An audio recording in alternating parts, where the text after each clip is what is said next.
अल्हम्दुलिल्लाह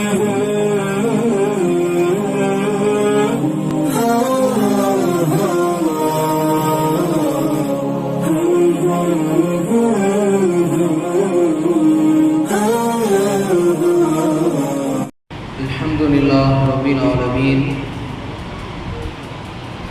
नहमदुहु व नस्तईनुहु व नस्तगफिरुहु व नु'मिनु बिहि व नतवक्कलु अलैहि व नऊज़ु बिल्लाहि मिन शुरूरि अनफुसिना व मिन सय्यिआति अअमालिना मन यहदिहिल्लाहु फला मुदिल्ल लहु व मन युद्लिल्हु फला हादिय लहु व नशहदु अन ला इलाहा इल्लल्लाह ونشهد أن سيدنا ومولانا عبده ورسوله أما بعد قال الله سبحانه وتعالى في كتابه العظيم وفي القرآن الحميد بعد أعوذ بالله من الشيطان الرجيم بسم الله الرحمن الرحيم قال الله تعالى إنا أنزلناه في ليلة القدر وما أدراك ما ليلة القدر ليلة القدر خير من ألف شهر صدق الله العظيم وقال نبينا محمد رسول الله صلى الله عليه وسلم وكان مالك بن أنس إذا دخل رمضان يفر من قراءة الحديث ومجالسة أهل العلم ويقبل على تلاوة القرآن من المصحف وكان لا يتشاغل إلا بالقرآن ويعتزل التدريس وألفيته وجلوس للناس ويكون هذا شهر القرآن أو كما قال عليه الصلاة والتسليم. கண்ணியத்திற்கும் பெருமதிப்பிற்கும் உரிய அல்லாஹ்வுடைய நல்லடியார்களே, அல்லாஹ்வுடைய பெரிய ஒரு கிருபையின் காரணத்தினால் நாம் இந்த புனிதமிக்க ரமதான் மாதத்தினுடைய மாதத்தை அடைந்து கொண்டோம். இந்த மாதம் எத்தகைய மாதம் என்று நீங்களும் நானும் புரிந்து கொள்ள வேண்டும். இந்த மாதம் எப்படிப்பட்ட மாதம், இந்த மாதம் நமக்கு கிடைத்திருக்கிறது, அது எத்தகையது என்பதை நாம் புரிந்து கொள்ள வேண்டும் என்றால் ஒரு உதாரணத்தை கொண்டு நான் உங்களுக்கு புரிய வைக்க ஆசைப்படுகிறேன். கண்ணியமானவர்களே, ஒரு மனிதர் வாழுகிறார். அந்த மனிதர் வாழ்க்கையிலே எந்தவித சுகபோகமுமே அனுபவிக்கவே இல்லை. அதாவது ஏழ்மையான நிலைமையில இருக்கிறான்னு வச்சுக்கோம். அவருடைய உடலில் பலவிதமான குறைகள் இருக்கிறது. வாயும் பேச முடியாது, காதும் கேட்காது, கையும் முடியாது, காலும் முடியாது, படுத்த படுக்கையாக கிடக்கிறாரு. அப்படிப்பட்ட ஒரு மனிதர், ஏழ்மையான மனிதர். ஏன்னா ஒரு சில மனிதர்கள்லாம் பார்த்தீங்கன்னா இந்த நிலைமையில இருக்கிறவங்களும் பணக்காரங்களாக கூட இருக்கலாம். என்ன, ஆனால் இந்த நிலைமையில் இருக்கக்கூடியவர் மிகுந்த ஏழை. சாப்பிட்றது கூட இன்னொருத்தவர் தான் ஹெல்ப் பண்ணணும். அப்படிப்பட்ட ஒரு நிலைமை இருக்கக்கூடிய ஒரு மனிதர். அந்த மனிதருக்கு திடீரென அல்லாஹ் என்ன செய்யலாம், கனவுல அல்லது ஏதாவது ஒரு நல்லவர்கள் கனவுல ஒரு கிஃப்ட் ஒன்று தர்றாங்க. என்ன கிஃப்ட்டு? எப்பா, நீ ரொம்ப கஷ்டப்படுற, உனக்கு உடம்புல பலவிதமான பிரச்சனை இருக்குது, நீ நம்ம ஏழை, இவ்வளவு பிரச்சனையும் உனக்கு இருக்குது, ஒரே ஒரு கிஃப்ட் ஒன்று தர்றேன். அந்த கிஃப்டை வச்சுக்கிட்டு நீ என்ன செஞ்சிரு, நீ பயன்படுத்திக்கிட்டு ஒரு பொட்டி ஒன்று நான் தர்றேன். அந்த பொட்டியை நீ திறந்துட்டேன்னா உனக்கு என்னெல்லாம் வேணுமோ அதை நீ கேளு, வாயை திறந்து கேளு, அல்லது மனசால நினைச்சுக்கிட்டேன்னு சொன்னா உனக்கு எல்லாமே கிடைச்சிடும்னு கனவுல ஒருத்தர் சொல்லிட்டு போறாருன்னா நம்ம என்ன செய்வோம்? உடனே அந்த ஏதுமே இயலாத மனிதர், ஏழ்மையான மனிதர், வாய் பேச முடியாத மனிதர், அவர் தன்னுடைய மனதில் நினைத்து கொள்கிறார், முதலில் நான் என்னுடைய உறுப்புகள் அனைத்துமே சரியாக வேண்டும் என்பதற்காக நினைக்கிறாரு. நினைச்ச உடனே அவருடைய உறுப்புகள் எல்லாம் சரியாக விடுகிறது. காது கேட்க துவங்கிறது, வாய் பேசுறாரு, கண்ணு தெரியுது, காலெல்லாம் ஆட்டுறாரு, நடக்குது, ஓடுறாரு, குதிக்கிறாரு, உட்கார்றாரு, எல்லாமே பண்றாரு. இப்ப எல்லாமே சரியாயிடுச்சு. இப்ப அடுத்து பேசுறாரு, கேட்கிறாரு, நான் மிகுந்த ஏழை, அப்போ எனக்கு என்னங்க செழிப்பாக வாழும். ஏன்னா இத்தனை வருஷம் நான் கஷ்டப்பட்டிருப்பேன்.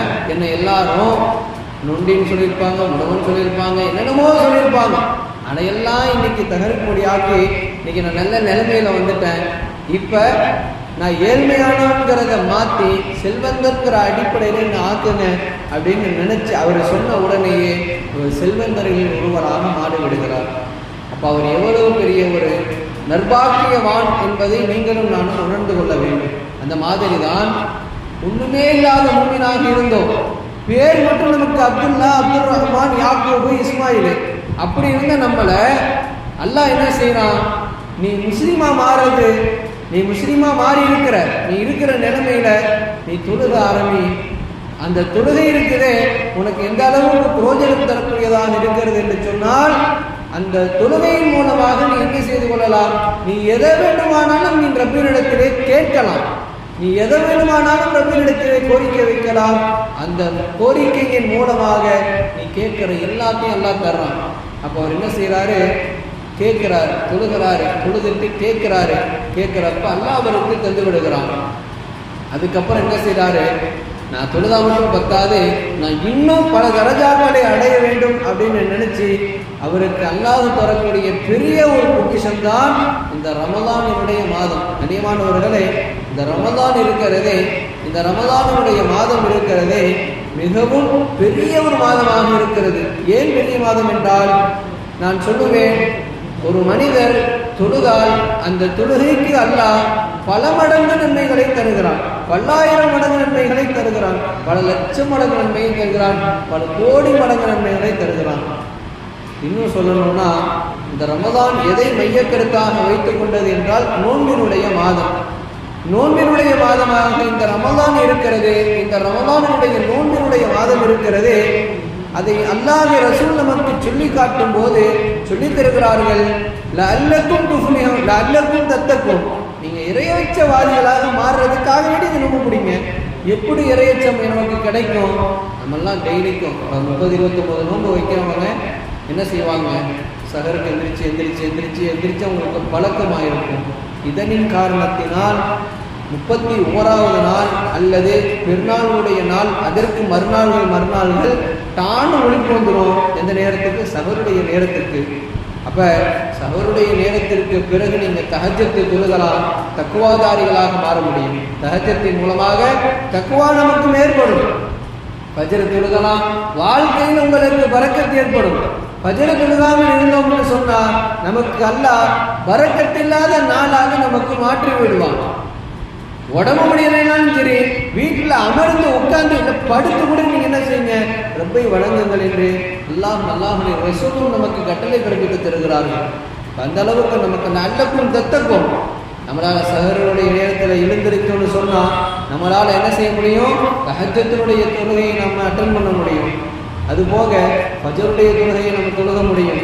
ஒரு மனிதர் ஃபஜ்ருடைய தொழுகையை தொழுகிறார், ஒரு முஸ்லிம் தொழுகிறார் என்று சொன்னால் அந்த நேரம், அந்த நாள் முழுவதும் யாருடைய திம்மத்தில் இருக்கிறார்? பாதுகாப்பில் இருக்கிறார், அல்லாஹ்வுடைய பாதுகாப்பில் இருக்கிறார். ஃபஜ்ர் தொழுகாமல் இருக்கிறவங்க ஷைத்தானுடைய திம்மத்து பாதுகாப்பில் இருக்கிறார்கள் என்பதாக பெருமானார் ஸல்லல்லாஹு அலைஹி வஸல்லம் அவர்கள் நமக்கு சொல்லி காமிக்கிறார்கள். எனவே நோன்பினுடைய மாண்பு நமக்கு அல்லாஹ் தக்குவாவை தருகிறான். நம் தொழுவதற்குண்டான ஒரு வாழ்க்கை வழிமுறையை நமக்கு ஆக்கி தருகிறான். இரண்டாவது, நோன்பு வைக்கிறோம்.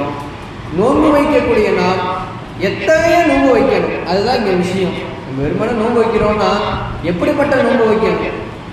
எப்படிப்பட்ட நோம்புனா என்ன? நோம்புல என்ன? காலையில் சகருக்கு எந்திரிச்சிட்டு ஏதோ வீட்டில் இருக்கக்கூடிய சாப்பாடை சாப்பிட்றோம். சாப்பிட்டுட்டு டீ ஏதாவது ஒன்று சாப்பிட்டு முடிச்சுட்டு நவைக்கோ சோமரதி அப்படின்ற துவா ஓதுறோம். ஓதி முடிச்சுட்டு நம்ம என்ன செய்யறோம்? முடிஞ்சு போட்டு ஃபஜ்ர் தொழுகிறோமோ இல்லையோ, அல்லாஹ் அக்பர்னு படுக்கையிலும் நம்ம படுத்துருக்கோம். அடுத்து 12 மணிக்கு தான் நமக்கு முடிப்பே வரும். அதுக்கடுத்து லுஹர் தொழுகிறோமோ இல்லையோ, அசர் நேரத்துக்கு கஞ்சி வாங்க போயிடுறோம். மகரிபுக்கு நோன்பு வந்துடுறோம். சுப்ஹானல்லாஹ், இதுதான் நம்முடைய வாழ்க்கை, இதுதான் நம்முடைய நோன்பு. அப்படிதானே நம்ம வாழ்க்கை நோன்பு போய்கிட்டு இருக்குது. இப்போ இந்த நோன்பை அல்லாஹ் ஏற்பானா? இல்லை இது நோன்பா? இல்லை இதுக்கு வேற பேர் இருக்கான்னு கேட்டால், நியமானவர்களே உங்களுக்கு நான் சொல்லி காமிப்பேன். பெருமானார் ஸல்லல்லாஹு அலைஹி வஸல்லம் சொல்லி காட்டுகிறார்கள், இபாதத்து இல்லாத நோன்பு அது பட்டினி என்பதாக சொல்லி காமிக்கிறாங்க. நம்ம இருக்கிறது பட்டினி அப்படிங்கிறத பெருமானார் ஸல்லல்லாஹு அலைஹி வஸல்லம் சொல்லி காமிக்கிறாங்க. நோன்பு வச்சாச்சு, ஃபஜ்ர் தொழுகலை, லுஹர் தொழுகலை, அஸர் தொழுகலை, இந்த மூணையும் நம்ம தவற விட்டுட்டோம்னா அந்த நோன்புக்கு பெயர் நோன்பு அல்ல, பட்டினி என்பதாக பெருமானார் ஸல்லல்லாஹு அலைஹி வஸல்லம் சொல்லி காமிக்கிறாங்க. இப்போ நோன்புனா என்ன? தொழுகை இருக்கணும், இபாதத் இருக்கணும், திலாவத்துல் குர்ஆன் இருக்கணும், பலவிதமான அதுக்காருல்லா திக்ருகளை நாம் செய்ய வேண்டும். வெறுமனே நோன்பு வச்சுட்டு நம்ம வாழ்க்கை என்ன செஞ்சிடக்கூடாது, தொழுகை இல்லாமல் நம்ம கழிச்சிட்டோம்னா அதுக்கு பேர் என்னங்க? பட்டினி. அந்த பட்டினி அல்லாஹ் ஏற்க மாட்டார். அல்லாஹ்வுக்கு அந்த பட்டினியும் தேவையில்லை. ஒரு மனிதர் சஹருக்கு எழுந்திருக்கிறார், சஹருடைய பரக்கத்தை விளங்குகிறார், சஹர் நேரத்திலே அல்லாஹ்விடத்தில் கேட்கிறார், யா அல்லாஹ், இந்த நேரம் எனக்கு மிகப்பெரிய பரக்கத்தான நேரம், இந்த உணவு எனக்கு மிக பரக்கத்தான உணவு, எனவே இதை தந்ததற்கு நான் உனக்கு நான் என்ன செய்கிறேன், சுக்குர் செய்கிற ரப்பேன்னு அல்லாஹ்வுக்காக வைத்திருக்கின்ற காத்து தொழுகணும். அல்லது முடிஞ்ச அளவுக்கு நம்ம மனசால உங்களால் வேண்டாம், தொழுகவே வேண்டாம். நீங்கள் இந்த நேரத்தில் 2 ரக்காத்து தொழுகு கூட உங்களால் முடியலைங்கிறப்ப என்னங்க, மனசால நினைங்க, யா அல்லாஹ் இந்த நேரம் எனக்கு எவ்வளவு பொன்னான நேரம் எனக்கு கொடுத்துருக்குறியே அப்படின்னு நீங்கள் நினைக்கிறப்ப அல்லாஹ் அந்த நினைப்பு, அந்த திக்ருக்கு அல்லாஹ் என்ன செய்கிறான், உங்களுக்கு கூலி வழங்குகிறான். அதுதான் இந்த ரமதான்.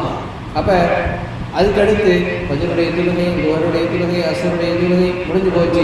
தொழுதுட்டோங்கிறப்ப அல்லாஹ் நம்மளுடைய அமல், நம்முடைய நோன்பை ஏற்றுக்கொள்கிறான். அந்த நோன்புக்கு என்ன தெரியுமா, அல்லாஹ் தரக்கூடிய விஷயம் என்ன தெரியுமா, மற்ற இபாதத்துக்கு, உதாரணத்துக்கு தொழுகைக்கு அல்லாஹ் இத்தனை மடங்கு நன்மை, தனியாக தொழுதா எவ்வளோ நன்மை, ஜமாத்தா தொழுதா 27 மடங்கு நன்மை, 27 மடங்கு நன்மை ஜமாத்துக்கு.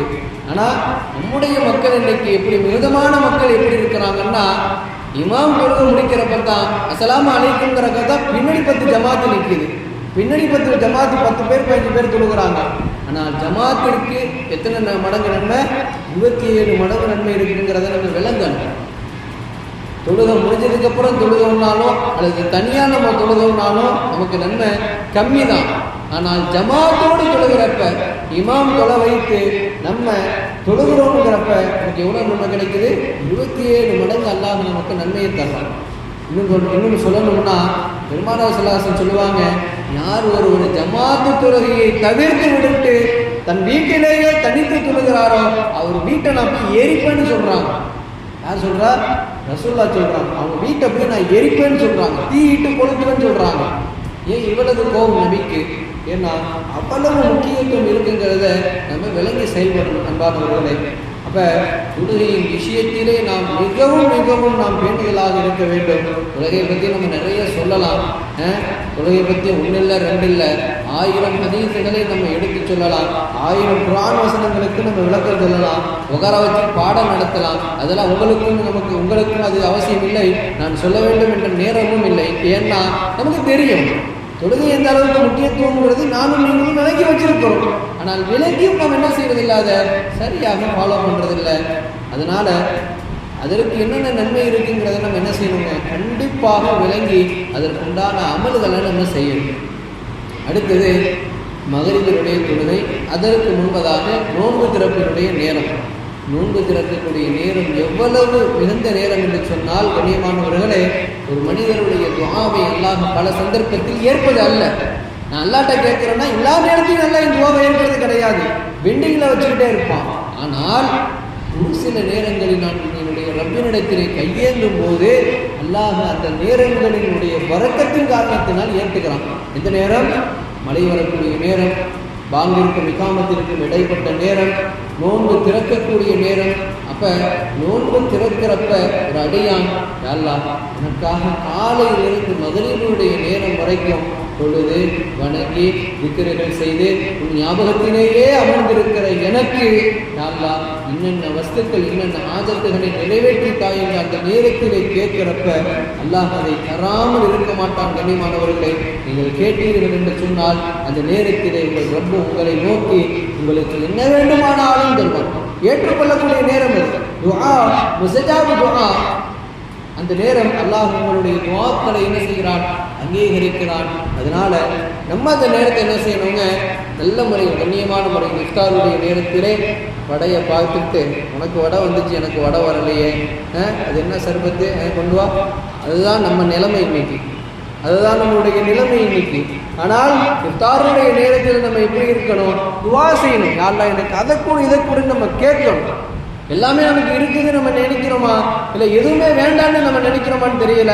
ஆனால் ஒன்றே ஒன்று நிச்சயம், இந்த துன்யாவில் நமக்கு அல்லாஹ் தருவதை விட நம்ம கேட்டு பெறுவோம் அல்லவா, அதற்கு நன்மையும் அதிகம், அதற்கு பெரிய ஒரு விஷயம் இருக்கிறது கண்ணியமானவர்கள். அதனால ரப்பிட்ட நம்ம கேட்டு என்ன செய்யணும்?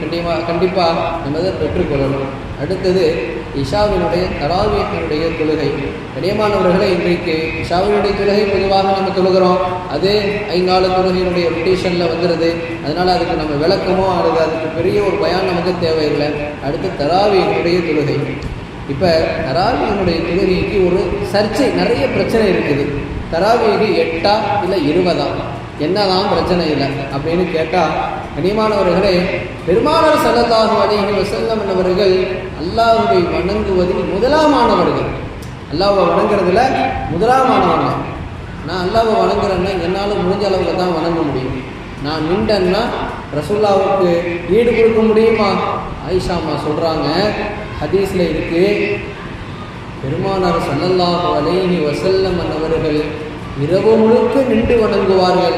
அவர்களுடைய கால்கள் எல்லாம் வீங்கி போயிடுமா, காலெல்லாம் வீங்கி போயிடுமா.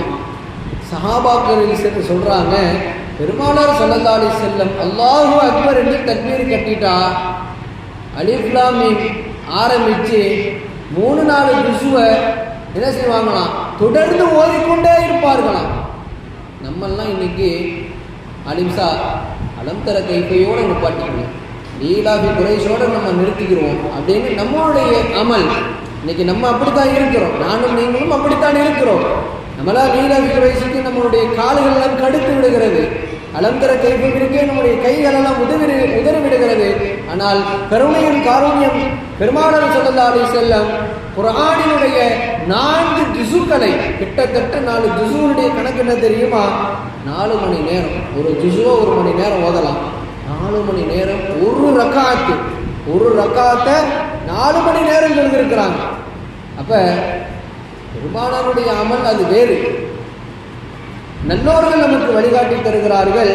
தராவீஹ் என்பது இமாம் தக்பீர் கட்டி எப்பொழுது முடிப்பாரோ அது வரைக்கும். அப்போ உமர் இப்னு கத்தாப் ரலியல்லாஹு அன்ஹுடைய காலத்தில் என்ன பண்ணுறாங்க, உமர் இப்னு கத்தாப் ரலியல்லாஹு அன்ஹு அவர்கள் தொழுகிறாங்க, நைட்டு தொழுகிறாங்க. தொழுது கொண்டே இருக்கும் பொழுது அவர்களுக்கு குர்ஆனை முடிக்கணும்னு ஒரு ஆசை ஏற்படுது. எனக்கு குர்ஆன் முடிக்கணும்னு ஆசை. அப்படின்னா 20 ரக்காத்துல நம்ம என்ன செய்யலாம், ஒரு நாளைக்கு 10 ஓதி நம்ம குர்ஆனை என்ன செய்யலாம், நிறைவுக்கு கொண்டு வரலாம் அப்படிங்கிற எண்ணத்தில் என்ன செய்யப்பட்டது, அந்த காலத்திலே தொலை வைக்கப்பட்டது. அதாவது 20 தானா 8 தானா என்று கணக்கு இல்லை. ஒரு இமாம் தொழ வைக்கிறார், அவர் எவ்வளவு தொழ வைக்கிறாரோ அவ்வளவுக்கு நம்ம தொழுகணும். அதுதான் ஷரீஅத் நமக்கு சொல்லக்கூடிய மிகப்பெரிய உன்னதமான ஒரு சட்டம். அதனால 8 தொழுகிறதா 20 தொழுகிறதா இருந்தால் இமாம் எவ்வளோ தொழ வைக்கிறாங்களோ அவ்வளவுல நம்ம என்ன செஞ்சுக்கிறோம்னு கலந்து நம்ம இபாதத்து, இரவினுடைய இபாதத்தில் நம்ம இருக்கணும். 2வது விஷயம், கடைசி 10 தான் நம்ம இபாதத்தை செய்யணும்னு இல்லை. ஏன்னா ரமலான் என்பது 1வது பிறையிலிருந்து 29 அல்லது 30வது பிறை வரைக்கும் எல்லா நாளுமே பரக்கத் மிகுந்த நாட்கள் தான். எல்லா நாளுமே பரக்கத்தான நாட்கள் தான். எல்லா நாளுமே நம்ம இபாதத்தை செஞ்சே தீரணும். ஏன்னா இபாதத் என்பது நமக்கு அல்லாஹ்வுக்கு உண்டானது. அது என்னைக்கு வேணாலும் எப்படி வேணாலும், காலையில் மாலையில் மகரிபில் இஷாவுக்கு பிறகு தஹஜ்ஜுத், எப்போ வேண்டுமானாலும் நம்ம ரப்புக்கு நம்ம என்ன செய்யலாம், ரப்புக்கு நம்முடைய வணக்கங்களை நம்ம செலுத்தலாம். இது எந்தவித இதுவும் கிடையாது, வரையறை என்பது இல்லை. இப்போ தான் தொழுகணும், இப்போது தொழுகக்கூடாது என்று அல்ல. சூரியன் உதிக்கிற நேரம், சூரியன் மறைவு நேரம், இந்த நேரங்களை தவிர்த்து விட்டு நம்ம என்ன செய்யலாம், மற்ற நேரங்களில் ஆகமாக்கப்பட்ட நேரங்கள் நம்ம என்ன செஞ்சுக்கலாம், நம்முடைய தொழுகைகளை நம்ம தொழுதுக்கலாம். தாராளமாக நம்ம அல்லாஹ் சுப்ஹானல்லாஹ் திக்ருகளை நம்ம செய்யலாம். நபிலான தொழுகைகளை நம்ம தொழுகலாம். இதில் எந்தவித அப்ஜெக்ஷனும் மார்க்கத்தில் இல்லவே இல்லை. கடைசி 10 கண்ணியமானவர்களே, ஏன் கடைசி 10 நாம் எடுத்துக்கொள்கிறோம் என்று சொன்னால், பெருமானார் ஸல்லல்லாஹு அலைஹி வஸல்லம் சொன்னாங்க, லைலத்துல் கத்ர் என்னும் மாபெரும் ஒரு இரவு உங்களுடைய ரமலான் மாதத்தின் கடைசி 10 காத்திருக்கிறது. அதில் ஒற்றைப்படையில் காத்திருக்கிறது. ஒற்றைப்படையில் காத்திருக்கிறது என்பதாக பெருமானார் ஸல்லல்லாஹு அலைஹி வஸல்லம் அவர்கள் சொல்லி காமிப்பார்கள். இனிமானவர்களே, லைலத்துல் கத்ர் என்பது எப்பொழுது? மருதுல் மௌத்திலே பெருமானார் ஸல்லல்லாஹு அலைஹி வஸல்லம் இருக்கிறாங்க. அதாவது சக்கராத்தினுடைய நேரத்துக்கு கொஞ்சம் முன்னாடி இருக்கிறாங்க. இன்னும் கொஞ்சம் நேரத்தில் ரசூலுல்லாஹ் அல்லாஹ்ட்ட பயணம் பண்ண போகிற நிலைமையில இருக்கிறாங்க. அப்பொழுது பெருமானார் ஸல்லல்லாஹு அலைஹி வஸல்லம் அவர்கள் ஒவ்வொரு விஷயங்களுக்கும் அர்த்தங்கள், விளக்கங்கள், பல்வேறு விதமான அஜாயிபுல் ஹபர், அதாவது ஆச்சரியமான விஷயங்களை சொல்ல வந்தாங்க. அப்போ லைலத்துல் கத்ர் பற்றியும் சொல்ல வந்தாங்க. 2 நபித்தோழர்கள் விவாதித்து கொண்டதன் காரணத்தினால் பெருமானார் ஸல்லல்லாஹு அலைஹி வஸல்லம் சொல்லாமல் போயிட்டாங்க. ஆனால் ஒரு குழு கொடுத்துருக்குறாங்க. என்ன குழு? கடைசி 10 ஒற்றைப்படையில் லைலத்துல் கத்ரை நீங்கள் தேடிக்கொள்ளுங்கள் என்பதாக பெருமானார் ஸல்லல்லாஹு அலைஹி வஸல்லம் சொல்லிட்டாங்க. அப்போ 27 தான் லைலத்துல் கத்ரா என்று கேட்டால் அதற்கும் பல உலமாக்கள் நமக்கு விளக்கம் தரக்கூடிய விஷயங்களையும் நம்ம பார்க்குறோம். நாள் 21, 23, 25, 27, 29 இந்த நாட்கள் எல்லாத்துலேயும் நம்ம என்ன செய்யணுங்க? இரவுகளில் வணக்கங்கள் புரிய வேண்டும். நம்மளால் முடிஞ்ச ஏதாவது ஒரு வணக்கம். ஏன்னா லைலத்துல் கத்ர் எதில் வருதுன்னு தெரியாது. 21லையும் வரலாம், 23லையும் வரலாம், 25லையும் வரலாம், 27லையும் இருக்கலாம், 29லையும் இருக்கலாம். ஆக ஒற்றைப்படையில் நம்முடைய லைலத்துல் கத்ரை நாம் தேடிக்கொள்ள நமக்கு அவசியப்பட்டு இருக்கிறோம். எனவே லைலத்துல் கத்ருடைய இரவை நாம் ஒற்றைப்படையில் தேடிக்கொள்ள கடமைகள். கண்ணியமானவர்களே, இப்போ ஏன் 27 மட்டும் உலமாக்கள் மற்றும் நாமெல்லாம் ஏன் இதை மட்டும் நம்ம கொண்டாடுறோம்னு கேட்டால், உலமாக்கள் சொல்கிறாங்க, பல்வேறு விதமான காலகட்டங்களில் 27 என்ற அந்த இரவிலே லைலத்துல் கத்ர் என்பது கிடைக்க பெறும் என்ற ஒரு விளக்கத்தை நமக்கு என்ன செய்கிறாங்க? பலவிதமான நூல்களை ஆய்வு செய்து நமக்கு 27 இரவை நமக்கு லைலத்துல் கத்ராக ஆக்கி தருகிறார்கள்.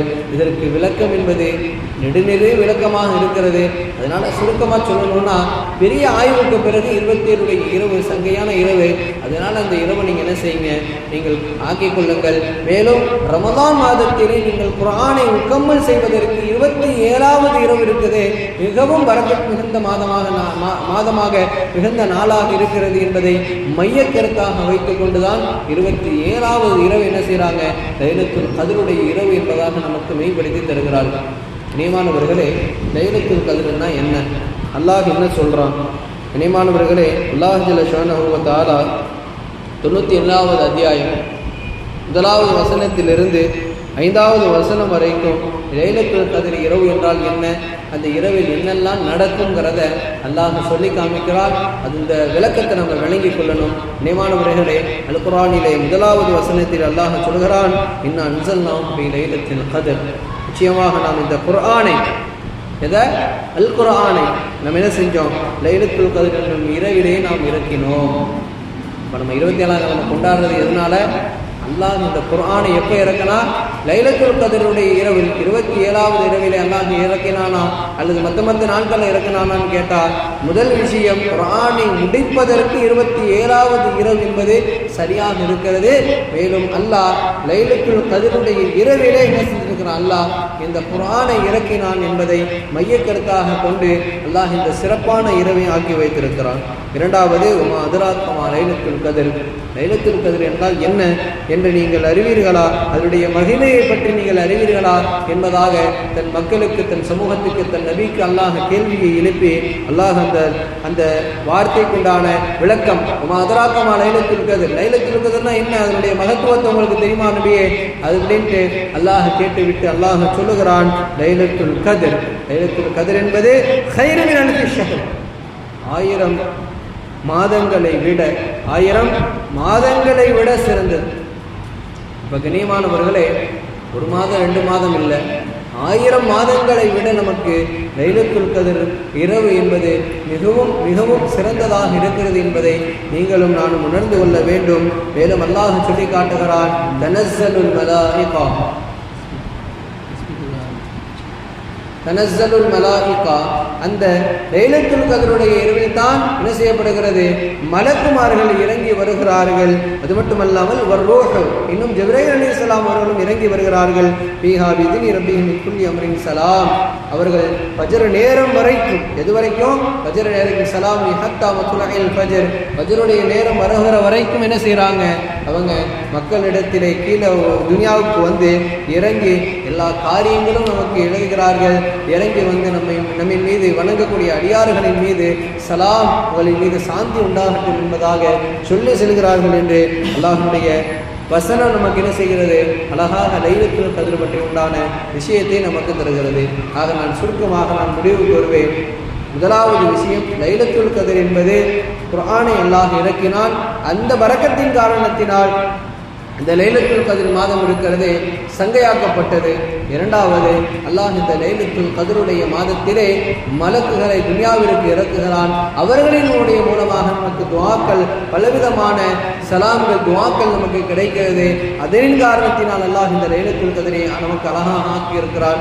எனவே இந்த லைலத்துல் கத்ருடைய இரவுகளை நாம் சங்கைப்படுத்திக் கொள்ள வேண்டும், அதை அடைந்து கொள்ள வேண்டும். நமக்கு கிடைக்கப்பட்ட ரமதானுடைய இரவுகளை நாம் என்ன செய்ய வேண்டும்? தக்க வைத்து அதிலே பல்வேறு விதமான நல்ல அமல்களை நாம் புரிய வேண்டும் என்பதை நான் இந்த இடத்திலே உங்களுக்கு சொல்லிக்கொள்வேன். மேலும் அல்லாஹ் இந்த மாதத்தை, இந்த இரவை அல்லாஹ் சங்கைப்படுத்தியது குர்ஆனின் மூலமாக.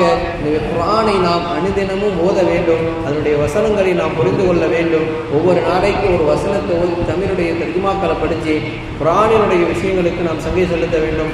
ஆக கனிமிக்க அல்லாஹ்வுடைய நல்லடியார்களே, அல்லாஹ் ஜல்ல ஷானஹு வ தஆலா நம்மை எப்படி வாழ வேண்டும் என்று நமக்கு கட்டளை பிறப்பித்து இருக்கிறானோ அவ்வளவு வாழ்ந்து வழிபட்டு நாமெல்லாம் மறுவுலகிற்கு தயாராகி மறுவுலகிற்கு வெற்றி பெற்ற நல்லடியார்களாக ஆகக்கூடிய வாக்கியத்தை அல்லாஹ் நம் அனைவருக்கும் தருவானாக. வாஹிர் தஅவானா அல்ஹம்துலில்லாஹி ரப்பில் ஆலமீன். அஸ்ஸலாமு அலைக்கும் வரஹ்மத்துல்லாஹி வபரகாத்துஹு.